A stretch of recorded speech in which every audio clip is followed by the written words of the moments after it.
Под торжественный и волнительный звон медалей Захар Петрович собирается на награждение. Минуточку.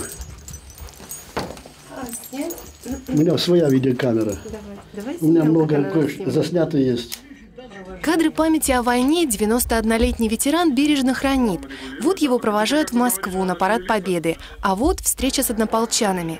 Сейчас есть возможность снимать, а вот во время войны было не до того. Есть единственная черно-белая фотография, как он, юный минометчик, отправляется на фронт. Хотя картины памяти живы. И случайная встреча на переправе с маршалом Жуковым, и 2 мая в Берлине, когда минометчики спасали воинов, водрузивших красное знамя Победы над Рейхстагом. Тогда на глазах молодого Захара закончилась война. Снова дали нам команду стрелять батареи. В чем дело, товарищ генерал? Первая волна хлынула на Рейхстаг. Кого ранила, кого убила. Знамя валяется перед Рейхстагом. Надо знамя как можно быстрее на Рейхстаг. Ладно. Вторая волна хлынула. Подхватили знамя на Рейхстаг. На колонну повесили.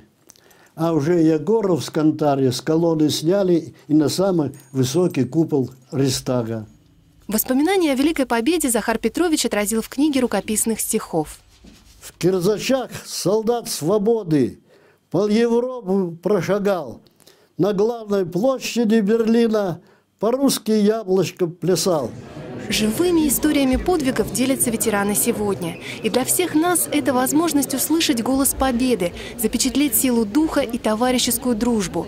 Только с Алтая в составе сибирских дивизий ушли на фронт более полумиллиона человек. Каждый второй положил свою жизнь за свободу нашего народа от фашистских полчищ. Все мы, благодарные ваши потомки, ваши дети и внуки, склоняем низко головы перед величием вашего подвига. Медали в честь 70-летия Победы в Великой Отечественной войне – это знак того, что все мы помним, что сделали наши воины не только для Родины, но и для всего мира. И пусть мало фотографий того времени, живое воспоминание бьется в груди этих великих людей, тех, кто может рассказать нам правду о жизни и самоотверженности во имя других. Юлия Гадар, Александр Морозов, информационный канал «Город».